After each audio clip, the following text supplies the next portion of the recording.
Otherwise, it's a chance that is missed to use superb things. Tommaso, you represent a number of tabletop manufacturers. Yes. Do you ever get asked for input into creating new products for those companies? Are they using you as a sounding board?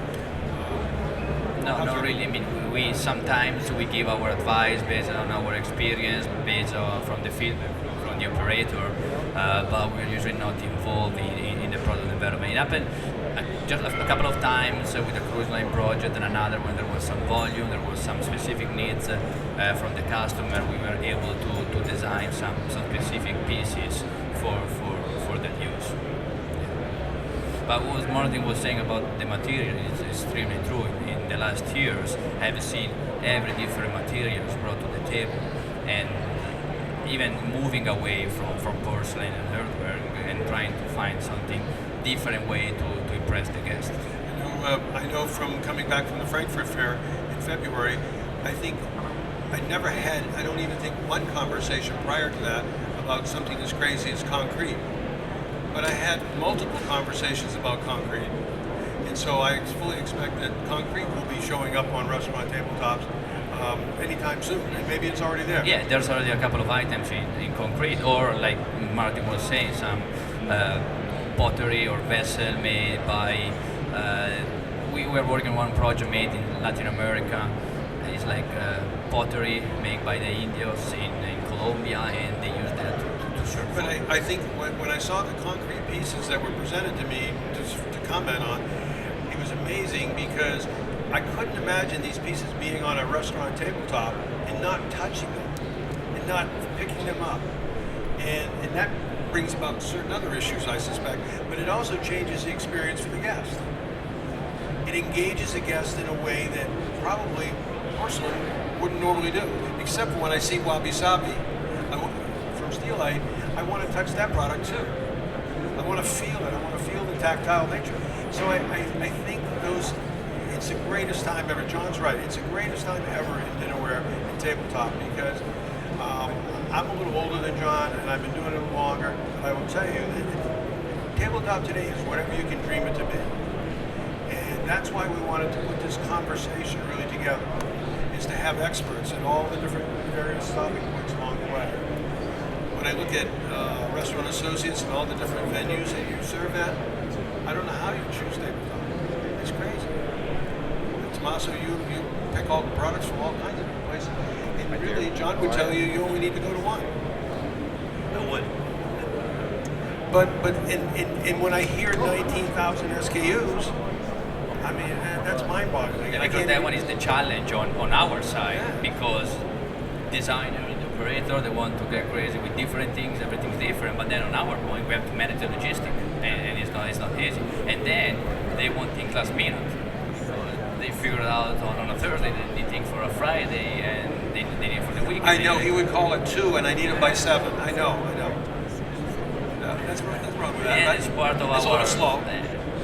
I think that the other challenge from a tabletop manufacturer's perspective is that, 30 years ago there were 20 manufacturers here and 20 in England, and those manufacturers were all had in-house designers the way we do. Those in-house designers were creating new looks that were unique to each of those companies. And as the manufacturing base has gone away in England and here, what we've ended up with is a few manufacturers with in-house design and a lot of importers. And unfortunately, what you end up with is an awful lot of imitation and not an awful lot of ingenuity. And what the business really needs to make the case for Ed and for every operator is, we need a lot more ingenuity within the whole business. And I think that's the challenge that's out there. The dynamic has shifted, and I'm not sure that we're ever going to get back to where we were. But the one thing that I would say is every manufacturer should be looking inside to say, how am I innovating differently than the other guys, not how am I imitating the other guys. And I think that's a really important distinction that will really drive everyone's business significantly. And again, we go back to what we were talking about earlier about identity, because I mean, it's one of the winning points of a restaurant, and I think it's a winning point of a company as a manufacturer to keep your identity and keep going in that direction. I see lots of things, talk about innovation and creativity, you see lots of things that would be fun and maybe, Ed, as you say, use it for special occasions, small quantity, but you can't ever see them translating into any significant volume type pieces. And I think that to establish a brand, whether it be a restaurant or any other kind of it, you need to take and think a little bit differently. And there's some great products here at this show that demonstrate the difference that tabletop can make to the dining guest. Same with glassware and the shapes on glassware. There's some fabulous things going on with glassware right now, and I think it all stems back to great design. I hope so. No, but isn't that whether it's design of the restaurant, I mean design of the pieces themselves, and you're thinking of the guest foremost in mind, that guest experience. Yeah, of course, in a studio in Stoke-on-Trent or in Germany, perhaps on a factory, one isn't necessarily having the intimacy of conversations that we're even having here with the client, and one is trying to imagine a brief. What are we going to do in the next 6 months for the next tableware fair, which may be in Frankfurt or somewhere, and what should we put our effort into?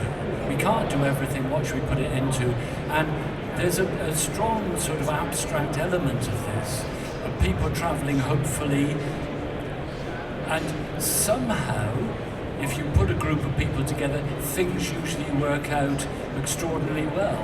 But fingers crossed. I mean, we've got products. I mean, our loft product for Thomas, which is sold under Rosenthal in this country, was designed first in 1982, refurbished in about 1992 and again in 2000 by adding more and more pieces. John referred to an Oneida line of ours called Botticelli that was designed 14 years ago, but the sales are greater this year. We know because of our royalty statements, thank God, that it's more successful than it's ever been. So there's some sort of things that move slowly ahead without any complicated thinking and interaction that seem right at the time, seem innovative, and have done extraordinarily well. You cannot design a classic. A classic occurs as the product goes on. We are very strongly in what you might call the modernist category of design. We like simple functional things, basically, rather than very fancy things. Other friends and colleagues who are in a broader area of decorative design have a different approach. And somehow all this is happening and it rolls along miraculously together. Products come out at the end, and I think possibly the concept of sales is neglected in the conception of the product. That's partly, I think, that salespeople and marketing people have to be more forceful. But some of the best companies are rather technically orientated, and the design and technique rather than marketing and sales, and have done very well in this. Superb products. But it's when I'm interested in the future, perhaps more, where we come down in scale to modest size companies, perhaps the 2 or 3 satellite companies around Steelite that would do very, very special things, and not intending to perhaps work at a larger scale, because this is where the tsunami will be satisfied. I think right now we're coming up in about 40 minutes. What I wanted to do is give any of you opportunity to ask questions. you've got if you've got a general question, or you've got questions you'd like to ask one of the specific panelists, we'll take that on. So I'm going to step out here. Any questions for any of the panelists? You have experts. Yes, sir.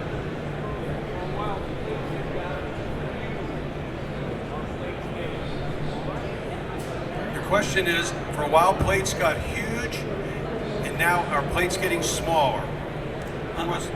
John? I mean, from a manufacturer perspective, I think probably, we see two culinary trends influencing food and plating: Japanese and traditional French. And we see those trends working with a lot of the chefs that we're working with in food presentations, and it still does trickle from the top down, and Japanese and French are certainly very influential and in vogue again, and as a result we've seen the plate size begin to come down again. Not for every venue, there are still people that are using 15-inch platters and always will, but I would say generally, and and probably from his perspective. Yeah, from our perspective, absolutely. Plates, the vessels more appropriate to the size of the food that we're serving. Also, in a restaurant setting, for me, it's my intention not to have somebody go through a traditional experience of, okay, I order an appetizer, a main course, and dessert. I'd rather get 3 or 4 or 5 things in front of them, or in the small plate or tapas, or even talk about plates. I mean, in the thinking of kaiseki, special vehicles, vessels for small individual things, and then maybe 2 or 3 of them in front of you at any one time. Yeah, it happens a lot with us too, when it's more and more the sharing in the restaurants is becoming more and more popular.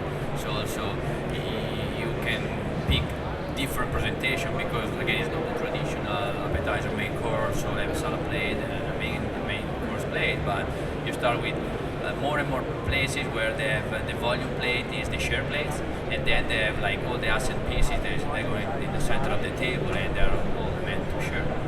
I was just thinking of the design. How does that impact the way you design a line for a client?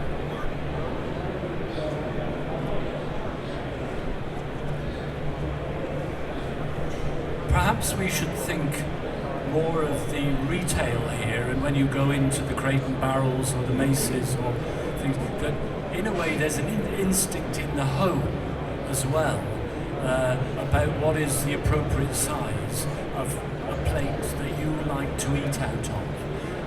If you've got a lot of plates in your kitchen cupboard, which is the one that you regularly reach for? If you've got 3 sizes of mug, which is the one you'll always reach for in the morning when you're half asleep?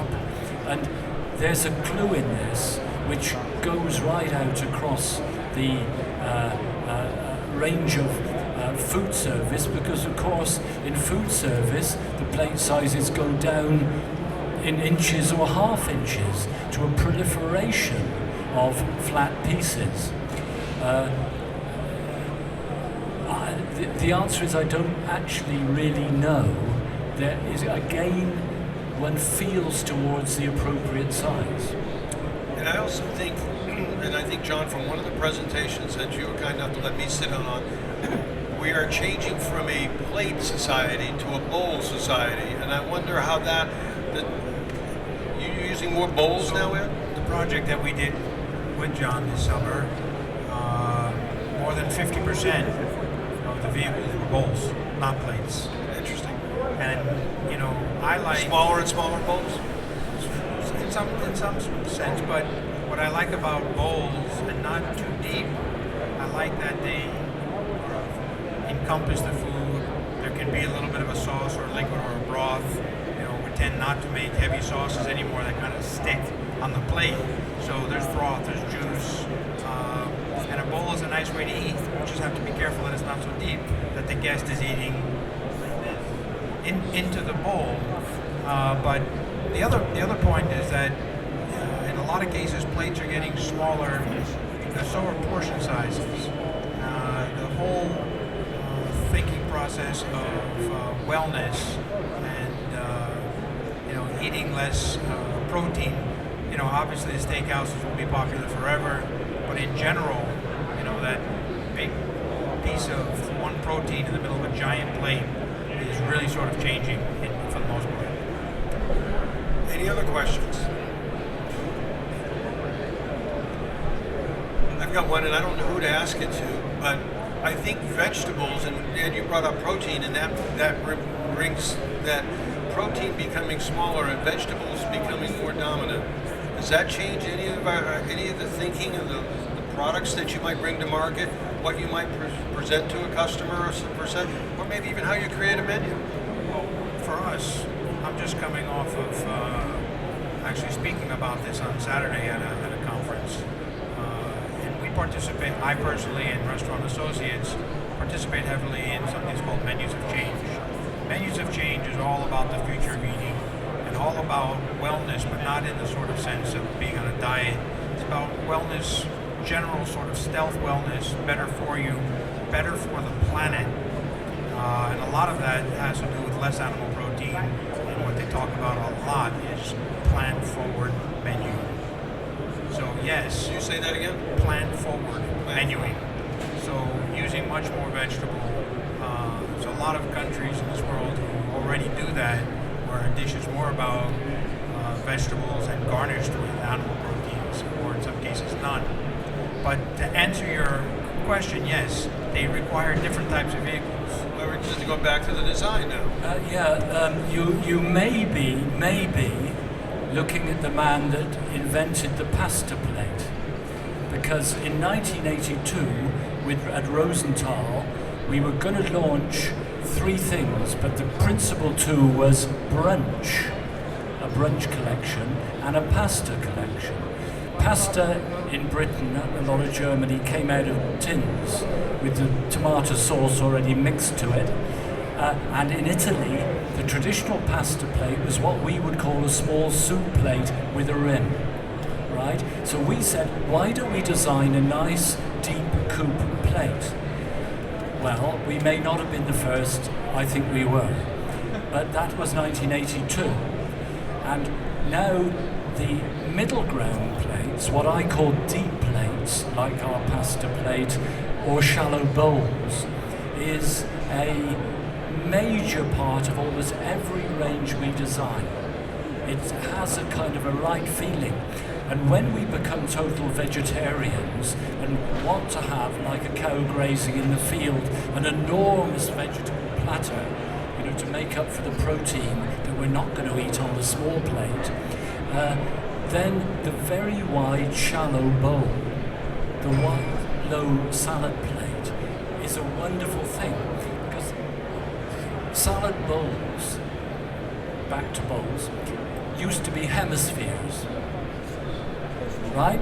Now they tend to be wide, shallow objects, different dimensions, and so all of these small things, it's an evolution that you're bringing about by suggesting the plan, and we get a hint of that. We say, okay, this is what we should model and look at.